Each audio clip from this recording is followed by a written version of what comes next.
Welcome to Life Stories. I'm Zuena Chirema Sali, your host. Now, to be compassionate literally means to suffer together.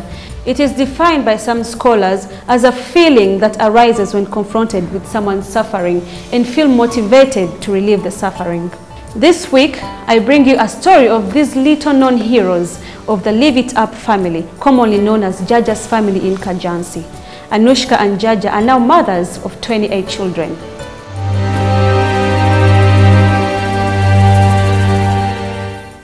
This old lady, Benana Chijoba, commonly known as Jaja, couldn't have children on her own because she's barren. And as a result, she decided to look after children who are abandoned, or let me call them God's children. With little or no resources to fully take care of these children who had grown to 28 in number, Jaja cried out for help. Anushka resigned as a flight hostess at Emirates to come to Uganda and help this old lady with the children. This is the story of the Live It Up family.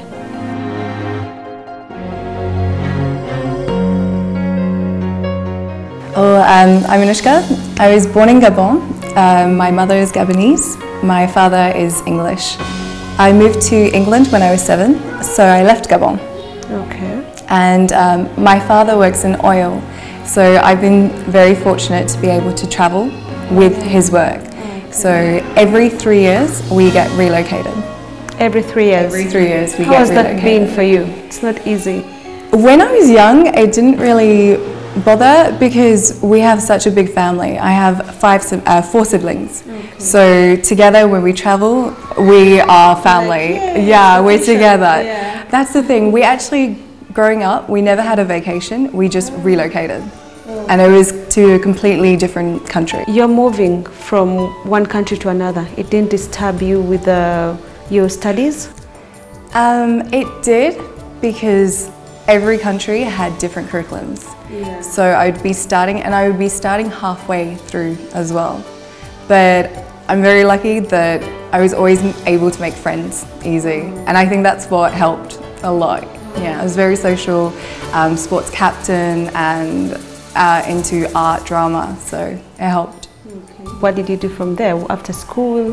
Did you get married? Did you have kids? No, so I wasn't planning on going to Dubai. But my mum called me saying that she was pregnant. They had just moved to Dubai. So she kind of guilted me into it, saying she wanted her eldest daughter with her youngest child. Yeah, so I went over to Dubai. I transferred to the university there, but I found that really difficult. It's easy to move around when you're little, but at an older age, it was very hard for me to balance. I was very, very fortunate that actually I was offered a job with Sony Home Entertainment doing PR in-house. So with that opportunity, I just took it, and it was amazing. I had a good 2 years doing PR in Dubai. Yeah. But then my family were again relocating. They were moving back to Perth. It was the time where there was economic crisis and things were shifting in Dubai. So my dad transferred back to Perth. At that time, I was, I believe, 20, so I was too old to keep following my family around. And I decided, no, enough is enough. I'm having an amazing opportunity in Dubai. And having family and friends all over the world, I went on holiday to England and I spoke with my granddad. Okay. My granddad reminded me when I was 12 years old, I always wanted to be a cabin crew. A cabin crew? Okay. I actually had forgotten that, so I went on vacation to see my grandparents for Christmas, and he reminded me that when I was telling him, I love PR, it's me, but it's full on sometimes, especially in Dubai, it never stops. So you're working 24 hours sometimes.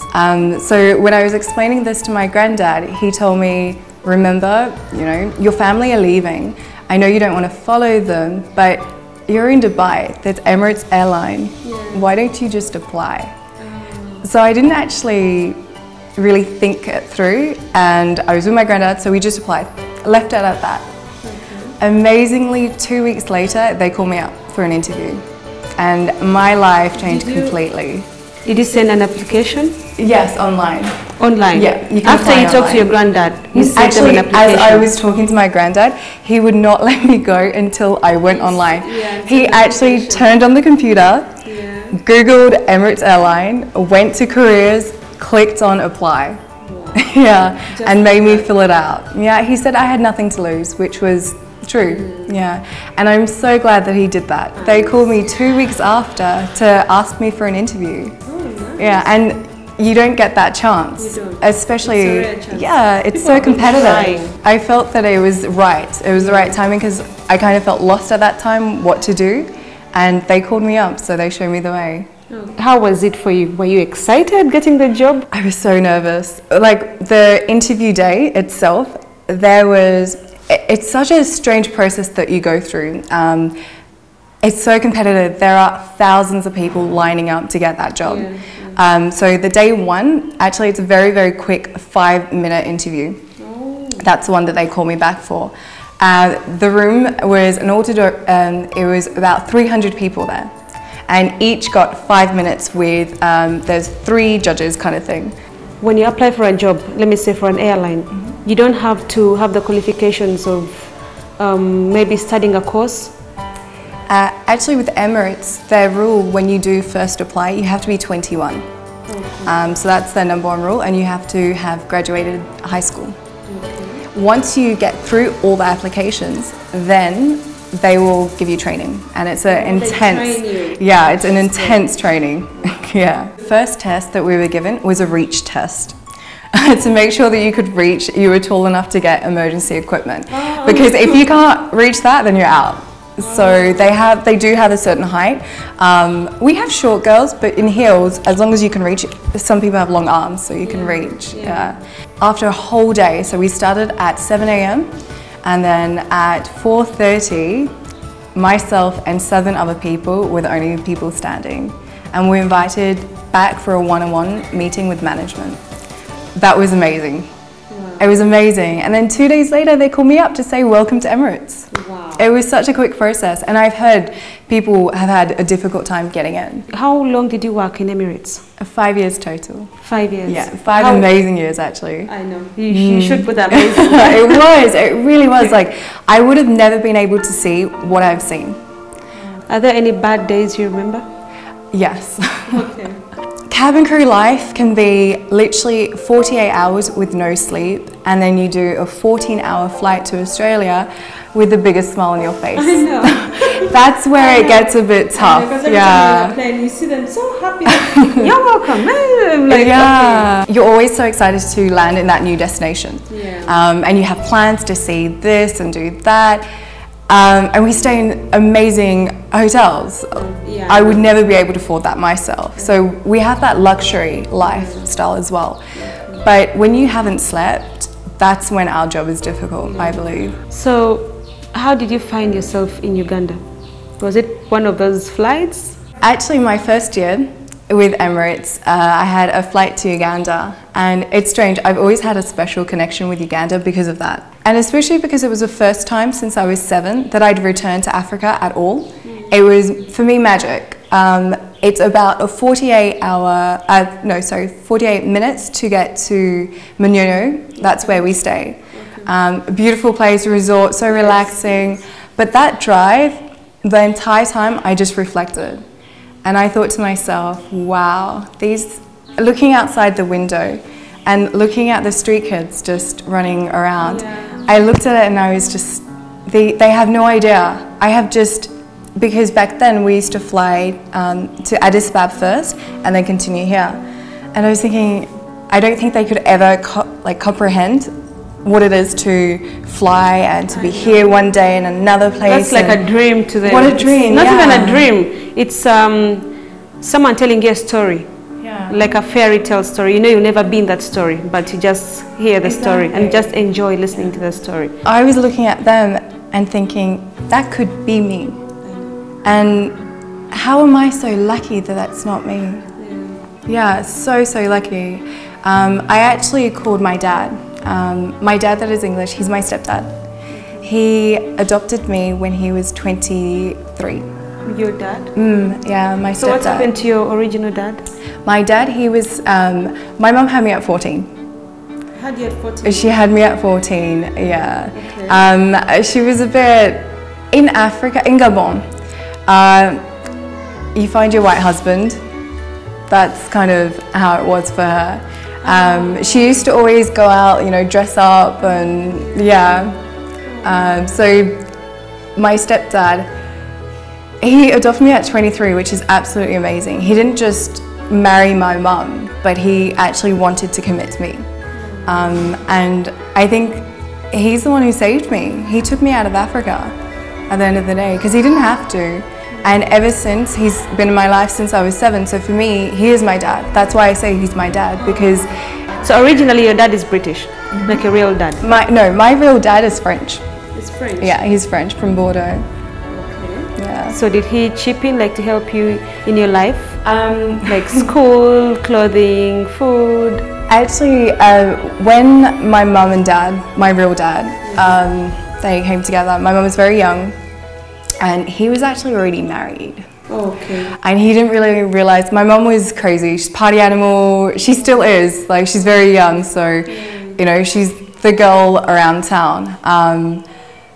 And then my dad transferred, he was a pilot actually, I later found out. I only just found out 3 years ago. But my dad moved back to France, and he came back to Gabon when I was 4 years old. So that's when he found out that I existed. Yeah, and it was a very difficult time for the families. He had children already, so I have 3 sisters from that side and a white brother from that side, from his first marriage. Yeah, so I have 4 siblings from my real dad, and then I have 4 siblings from my mum down, yeah. So when you came to Uganda and saw these kids, the first time you landed in Uganda, and here you are from the airport, I know you're used to this, like the streets are clean, they're wide and everything, so you come to our lovely, beautiful city, you know, all green. Yeah. What was the first thing you thought about when you landed in Uganda? It actually reminded me a lot of Gabon. That's why I looked at the street children and I just felt so privileged and so lucky that I was inside this bus, safe and protected, where all these other kids are just running around, no shoes. I just wondered, like, what is their life about? So what happened after that? Actually, it was Christmas Eve, and we'd already contacted a charity out here called Tukana. It's a charity that Munyono Hotel support, so crew have been starting to support them. So I got in contact with Roxanne, the founder, and we had already planned to be Santa's little helpers for the day. So we had our costumes on, we had Father Christmas, had everything prepared. We had, I think, about 300 toys, little, you know, cars and things. And we spent the whole day going around with Roxanne to the hospitals. And we stopped at little villages in between where we would see children just randomly playing. So we were trying to give Christmas back because we didn't have our family for Christmas. So we figured we'd be Santa's little helpers that day. We flew back to Dubai. I forgot about it. I actually called my dad that night. I called my dad just to... You know, when you're little, I don't think you really appreciate what your parents do for you until a certain point when you grow up and you look back and you reflect and you think, I'm only here because of them. And that's where I called my stepdad and I thanked him. I was so blessed because I think he saved me. That's when I realized that he actually saved me realistically, because my mum had me at 14. My real dad didn't know about me until I was 7. He passed away, and then his family. It was a very complicated situation because he was already married. So imagine my mum as a 14-year-old. At that time, she would have been 16, but knocking at your door while you're married as a woman. And this child comes to say, hey, I have your husband's daughter. It's very difficult. So when my father passed away, the family split. And another reason why I'm so grateful and I'm so glad I joined Emirates, it helped me reconnect with my sisters. I never grew up with them, and I had the opportunity to meet them again 3 years ago. Anushka and Jaja are not the richest of people I have known. They're just women who want to see that everybody lives their lives to the fullest. And all they desire is to reach out and touch another human being, not only with their hands, but with their hearts. Everybody needs to be kind whenever possible, because it is possible. Don't go away, because Life Stories will return shortly.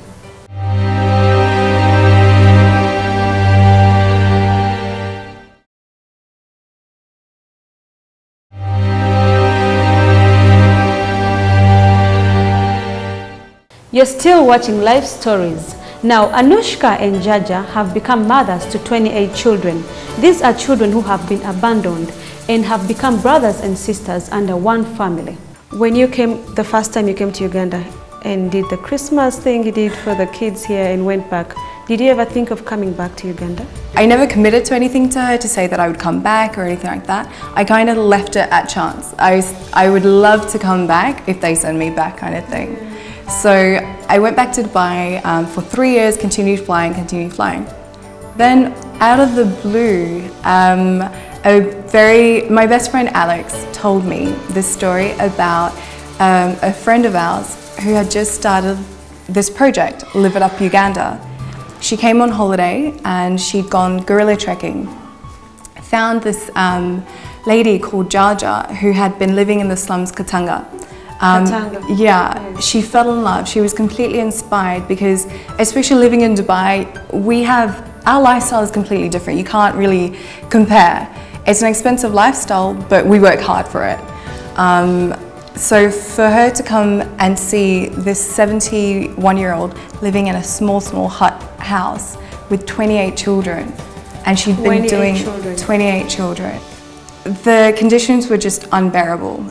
She didn't understand how people can survive and live there. Literally, the children weren't surviving. They were barely surviving, and Jaja was doing all she could. The way that she'd been doing it since she was 24. Are these her children? No, they're all orphaned. They're all lost, abandoned children. Where did she get them? Everyone has a different backstory, but there's a few. For example, when she started, she kind of opened it up as she would help her neighbors so that the wives could go and earn, and she would just look after the children. Jaja is actually barren, but she loves children, absolutely loves children, and she's not educated, so she's not a teacher in that sense, but she teaches from the heart.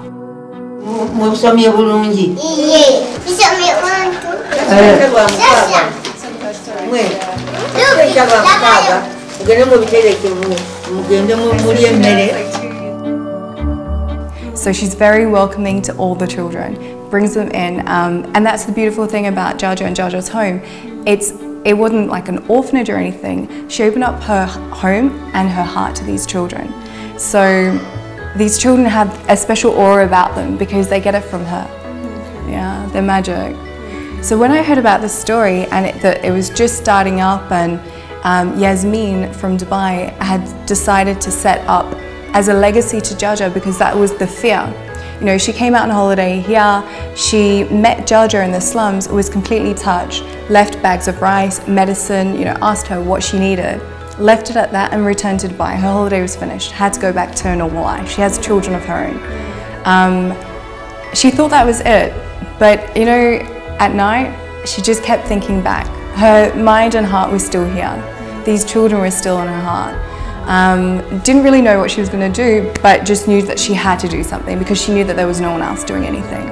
And so she committed and she set up Live It Up Uganda, NGO now registered here, as a legacy to Jaja. I was really inspired by it. That's when I contacted Yasmin. I want to give them back their childhood, especially when I saw, and Yasmin had showed me the pictures and explained me her story, Jaja's story. I was completely inspired. You think you need a lot of money to make a difference in the world? Jaja had nothing. She just opened up her home and her heart to these kids. And I think that's what's magic about these children. You just need to show them love and you show them heart. And they will believe in themselves if you believe in them. They just need someone to kind of believe in them. So I contacted Yasmin and I asked her, what do you need from me? We're so lucky, having been with Emirates, we have these privileges where I can swap onto flights. I'd been flying then for almost 4 years, and sometimes you get to a point where you're kind of like, nah, Italy, and it shouldn't be like that. Yeah, I know. So I thought to myself, I need to do something more with it. I should be using it in a good way. Yeah. And I asked Yasmin, if you need me going back and forth, I've been to Italy so many times, I will swap off of it and come here. Yeah. So I approached her to say, I want to volunteer with you. I know you're at the beginning and I know that it's just you. So I figured we can take it in turns, like I can help in between when they can't be in Uganda to set things up. They can send me there on errands. I'm happy to do that. It was more of a wake-up call than I'd ever expected. Yasmin had told me about the situation in Katanga, but I didn't expect it to be that bad. Yeah. Literally, Aki is like our miracle child. His arm was the same size as two of my fingers.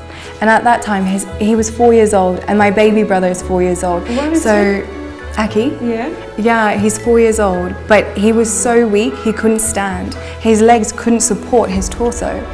To see a child like that, and especially because he was the same age as my own baby brother, it broke me. And the conditions that they were living in, I couldn't believe it. I actually was in shock. For the first 15 minutes, I just stood there. The smells, the combinations of the smells are so bad. Katanga actually is a slum. Yeah. It's a well-known slum in Uganda.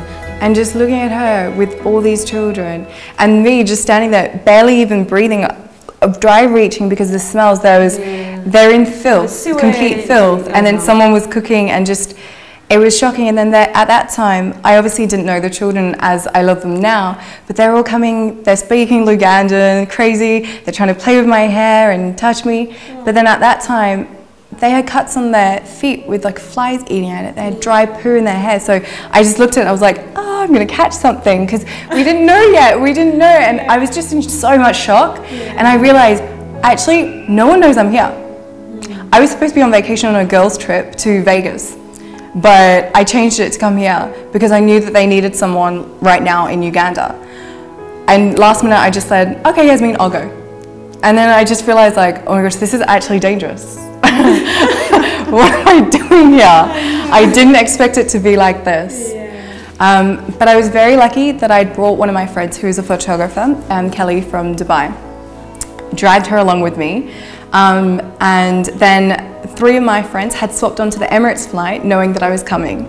So they were all with me. If it wasn't for them, I don't think I could have lasted, because I was supposed to be that time on my vacation for 2 weeks here. Kelly was only staying for the weekend, 3 days, and then I would be on my own. And I was lost. I didn't know where to start. I didn't know where to begin. What do I do? So thank goodness they were there to they actually got right in. They were picking up the kids, the boys were just picking them up. And then what snapped me out of that whole loop was I saw Joshua, he was eating rice and he was sat on the floor, but the floor was just a layer of filth.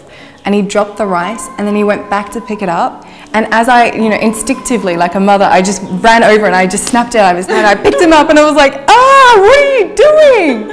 And that's where it just all ended. And I was like, I need bleach. I just need bleach. And that's, I think for the entire day, people would talk to me. I was like, I just need bleach. And that was it. And that's how we started. We got bleach.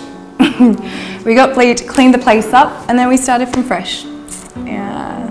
And I just fell in love with them. We had so many magical moments. Like, that's, I think, the most magical moment that I've had with them. And I'm so glad that Kelly was there to capture it. She somehow was there and she took that photo. Was so first day was to clean the house, bleach. Because we now just moved them into a new home. But they brought the slum mentality into this house. They don't know how to live in a house. So you may as well be in Katanga. So we bleached the whole place up. I had to train the staff how to clean because they also don't come from, what we would consider a home. So they didn't have that kind of hygiene that we do. So taught them, cleaned the whole place out. Took all the kids outside, sprayed them with water, and they weren't allowed in the house until they were clean. So slowly brought them all in, they were clean, and we started fresh like that. And then we decided to do face painting. During face painting, there was one last girl that I hadn't painted on yet, and little Brenda, she did not want me to touch her. But finally, everyone convinced her. Like, even we put Jar Jar with face paint as well, so everyone was convincing her, and she was like, okay, okay. Put it on her, but she still wasn't smiling. Everyone else was having fun with it because I did like tigers, so everyone's like, rah. But they were loving it. But little Brenda, nothing to do with that. Yeah. So then I remembered I had my compact. So I went over with my mirror. I showed her, and that was the most magical moment. And that's where I realized, like, it's the little things in this world. Exactly. Because I had a 15-year-old on one side and little Brenda, who had only just turned 1. Both looking in the mirror at their faces, and the way that they were looking in the mirror was like they'd only just seen their face for the first time, and that's what shocked me. A 15-year-old literally looking at her face for the first time. Really? I was blown away. Yeah, everyone came scattering around in awe, all looking at themselves. You know, like when you show a baby for the first time their face in the mirror, and they're like playing with it, and they're like looking at themselves, and then they're looking at their neighbor. And for literally half an hour I just stood there with that mirror while everyone crowded around, each having a turn to look at their faces. You know how they looked like? That was magic. That was where I think that's where I was hooked, I guess. That's where I really realized, because for example, my hair, I have crazy afro hair. I stayed there for an hour straightening it in the mirror. You take these things for granted. It's the little things. Sitting with these children and reading with them, asking them, how are you? I remember my first word that I learned in Ugandan was nange. Was? Nange. Nange. Nange. Me too. Because one of the little ones, Ryan, was crying, and I just, you know, when you, as a mother, you soothe them to stop crying. You go, ah, Ryan. I was wiping his tears away. I just went, ah, Ryan, it's okay, with a baby wipe. They all lined up for me to be able to do it for them. And it just became tradition. Every morning when we'd come in, we'd wipe their face, and they would just, nange, and it would be the quietest they'd be. They're just like waiting patiently for their turn to just, that gentle touch, that, you know, that's, I think they just want to be heard. Yeah, and that's where I was hooked. So then after that, obviously I had to return back to Dubai. My holiday was off. How long did you stay? Initially the first trip, yeah. The second time? So the second time, when I had actually brought myself here on vacation for 2 weeks. Oh, that's when you met, the time you met Jaja? 2 whole weeks? Yeah, 2 weeks. Were you living with Jaja? No, not at that time. That time it was unbearably unhygienic. I couldn't do it. Like, yeah. So I did my 2 weeks, returned to Dubai, and Jaja and the children were all I could talk about and all I could think about. Literally up until now. So for 2 years later, that's all that is on your mind. Yeah, on my mind. Yeah. I'm so grateful that Yasmin invited me along, especially at the beginning, because I found my passion, and I don't know how. Like, I don't know how from the beginning I knew how to be with these kids. After that first initial shock and I got over it, it was like, right, okay, what do we do? And I got straight into it. These kids motivate me so much. There's some days that it can be difficult, but then, you know, now they're at school. So Kevin comes running up and he's showing me his report, and he's getting 99%. They didn't speak English 2 years ago, which is just amazing. That's great. And that's what keeps you pushing, and that's why we're going. We really try and push and motivate them to go with their skills. Like Paul, he's deaf, but from the beginning, he has this magic with cameras. He's just so into it. So from the beginning, gave him a camera, and now we have him on projects where he's actually videoing and editing. Wow. Because that could be a way. He's 9. But that's a way he can express himself. Nice. That's what we want to do. Like, you shouldn't actually, from the moment that you see that they have a skill, you should encourage it. Yes, let them explore it even more. You don't push them, you let them push themselves. So you give them a tool. Because this is what we're trying to do with our kids. We're not, you know, we give them the pen, we give them the paper. We're not going to write their future. They have that opportunity, and that's all we want to do. Give them an opportunity. That's where, actually, I came, when was it? February. I came back again. It was, yeah, February this year. I came on another 2-week vacation.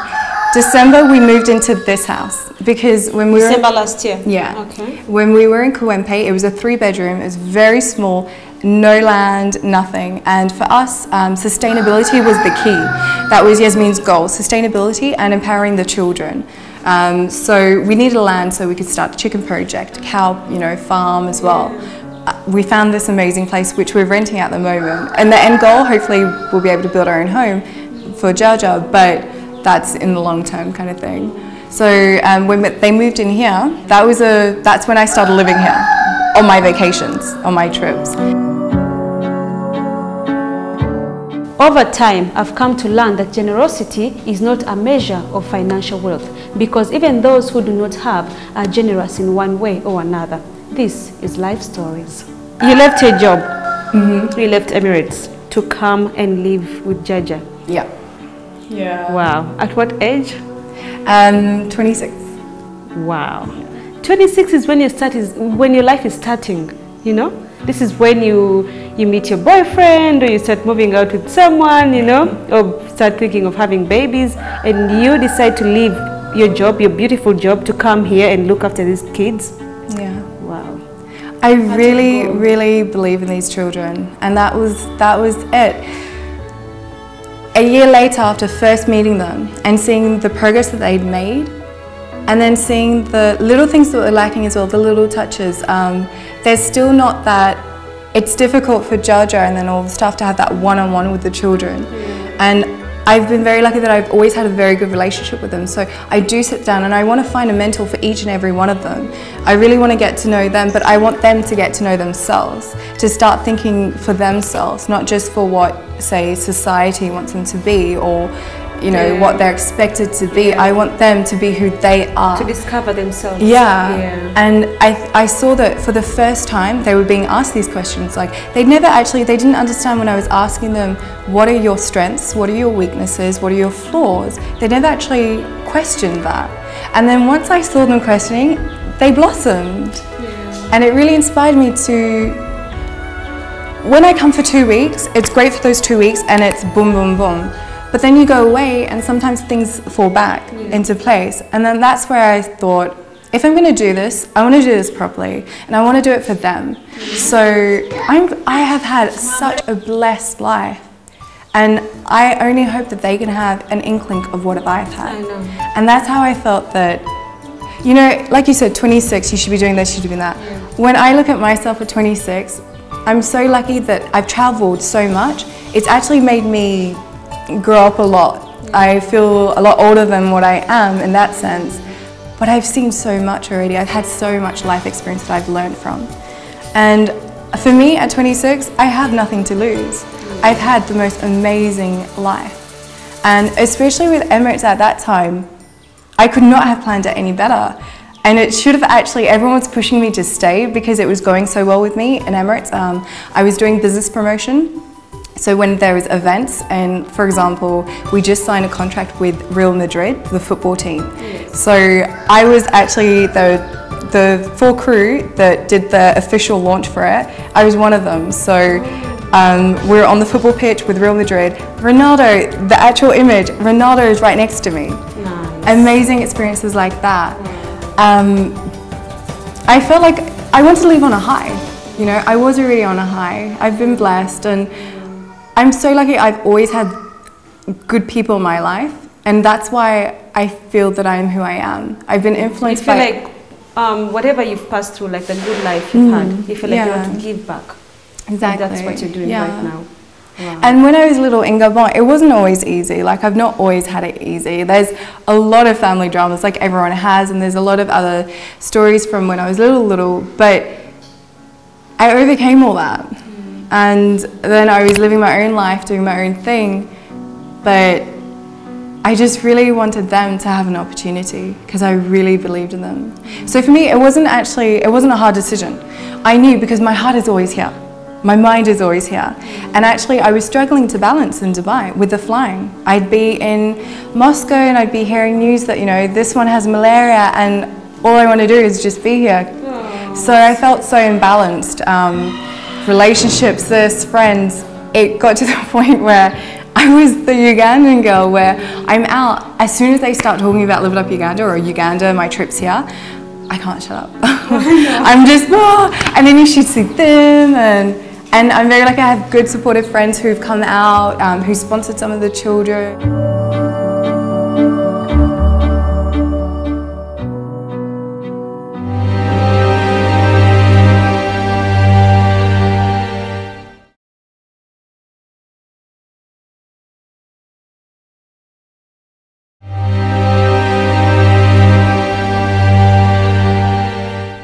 How did your parents react when they found out you decided to quit your job, your beautiful job, and live your life and do this to these children here?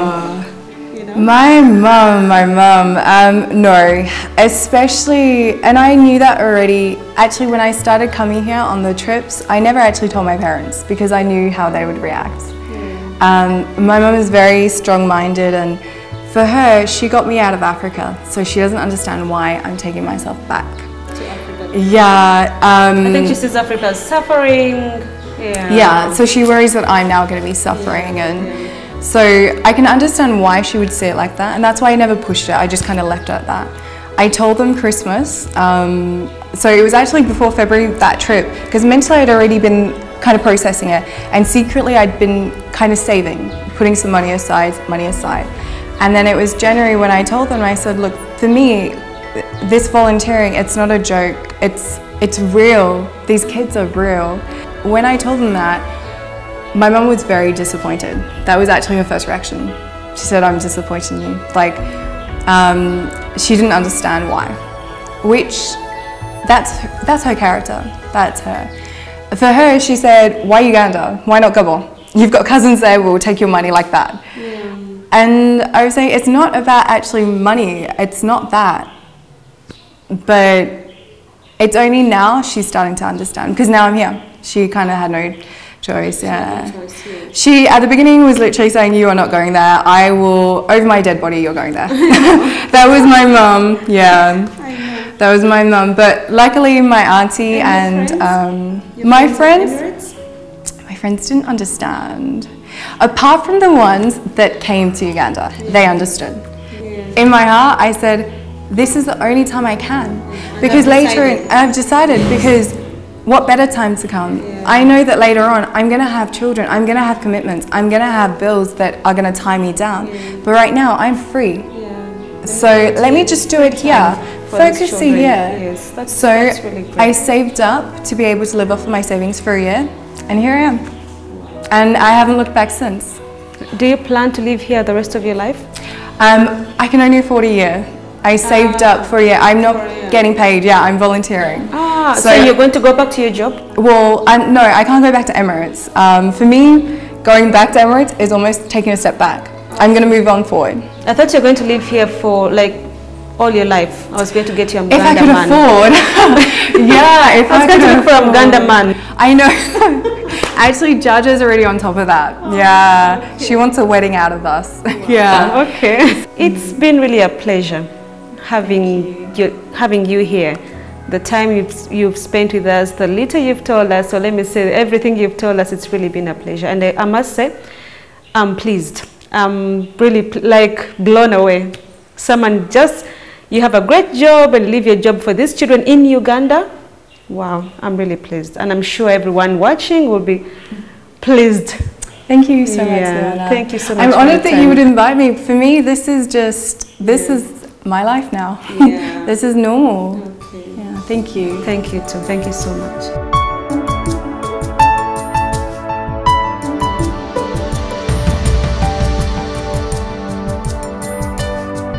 Amanya gange nze Nakijoba Bena. Nakijoba Bena. Enere nyadungi Bena. Nazaliwa 1940 nga 1 January kati nina emyaka 73. Ne oluko olususu. Okyali mbooko. Olina olususu lulungi nnyo. Webale kwefaako jjajja. Neyanzaala bw'atyo yali afaanana. Baaba, kirungi nnyo. Kati wano tuliwa? Wano bayitawo Kazinga, Kajjansi. Makaago? Keega n'amaka. Wafumbirwako? Banfumbiza mangu nga nina emyaka 15. Bambi nesizaala. Lwaki tewazaala oli toyagala? Mukama kiyategeka nsobole okutegeka okubeera n'abaana be bambi. Kati era ndaba kati oli wekka toli na mwami, kiki ekyakujja mu bufumbo? Anti butazaala bwe bwakujja mu bufumbo yaŋŋamba nti kampaseeyo omukyala amanyi okuzaala gwolera abaana be. Ne mugamba nti nze kangende ndera abaana b'ensi nesijja kulera babo nenvaayo. Wali ofumbiddwako myaka emeka?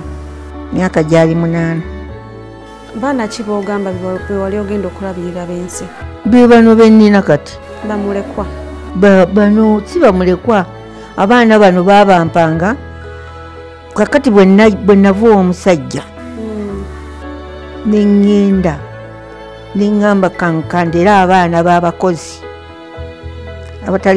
b'abaana abagenda okukola batalina bakozi waka. Kakati bandeeteranga abaana abo bwe batyo ne bakola ki ekyavaamu ne butandika buno obuwalawala abo bafunyisa embuto ne babeegaana. Kakati munne bweyatuukangayo nga bakeegaanye nkakakaleeta wannakijo jajja kabaako kaakano ngenda kukola mu wino konze kale nga baleetayo n'amata n'obugoye nga kuwa n'erinnya amulabirako wiiki ezo takomawo nze ngula mata. Bebo abaana bennina.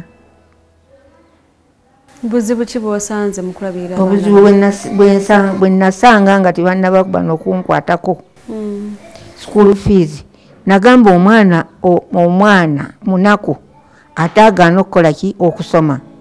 Nenziyira ebyobugagga bwange byonna mbiteeka mu baana, ntandika okusomesa abaana. Era kati natwalayo guno omwaka e Makerere. Bambi. Kati ninayo abagenda, ninayo owaffe yatudde kuno. Ninayo abalala 3 bali mu siniya ya 3 n'omulala omu ali mu siniya ya 2. Abalala ninayo ow'ekyomukaaga n'abalala P4 PS bezityo. Ne baana abato. Abato betulabye wano. Kubanga abamu bwe mulabi bali mu middle. Abamu bagenda bali mu toopu, bagenda mu P1 bwebityo. Watandika ddi okulabirira abaana bano? Kuba ndaba waliyo ow'e Makerere. Natandika abaana bangi. Kati nina emyaka natandika okulabirira abaana nga nina emyaka 3. Kati emyaka 4 mwogo nga mbeera n'abaana abamu baliko n'abazzukulu. Ye abaana nabeera nabo dda nnyo. Abo abakulu abalala bafumbo bali eyo bazaala dda balina abazzukulu. Bajja ne bakuwa ku buyambi? Abamu abo tebadda.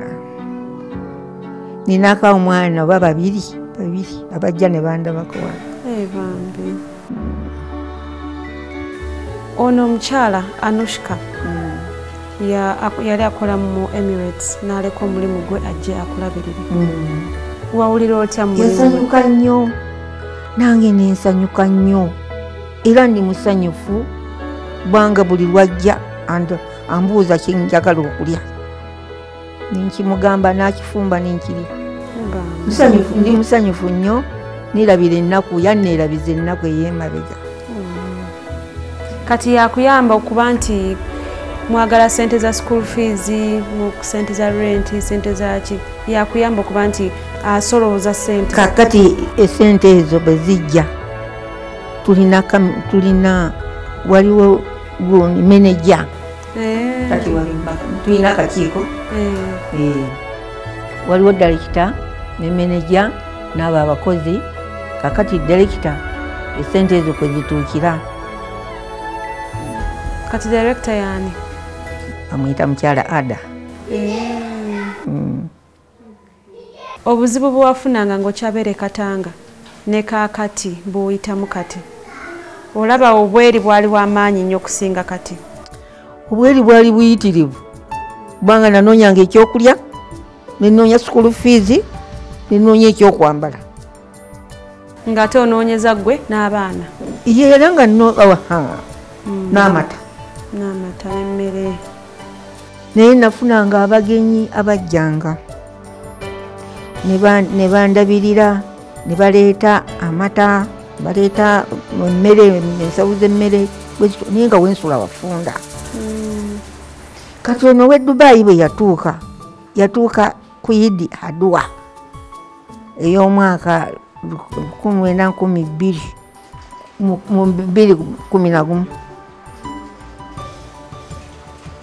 Kakati ne tukola ki? N'alumwa nnyo. Waliwo omwami omu Buseeni nga bamulabirira. Kati n'akola ki? N'amuleeta nti nina omukadde alina abaana, jangu ogenda omulabe. Najja n'andaba. Bwe yatuuka wali yakaba bukaabi. Kati n'agamba anoonye mangu ennyumba anzijewo wali. N'anoonye ennyumba n'antwala ekyebando. Nava kyebando okujja wano.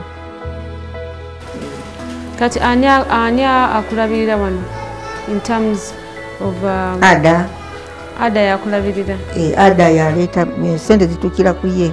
Anti kati ani aweereza sente okutuukira ku Ada? Anti Azmin.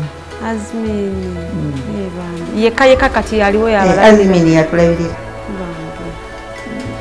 Okusinziira ku byoyiseemu mu bulamu obwo paka woli kati, mulanga ki gw'okubira abantu ebweru? Omulanga gw'enkuba nkooye okusenguka. Ono omwami yaŋŋamba ajja kunguzaawo akawumbi kamu mu miliyoni 10. Era buli muntu yenna ayagala okunziruukirira akole ku ekyo. Tusasule wano eriyiika emu ne disimoola 2. Mulimu ebizimbe 3. Kuliko ekyakalina n'ebitali byakalina 2. Kale tweyanziza nnyo jjajja. Ebale nnyo.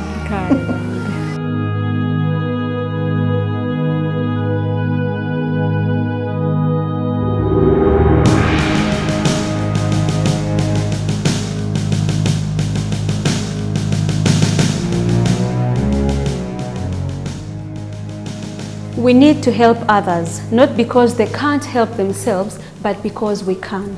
Jesse Jackson says, never look down to anybody unless you're helping them out. So dare yourself to help someone today. Thank you for watching. If anyone out there can help this family in one way or another, please feel free to contact the numbers on your screen.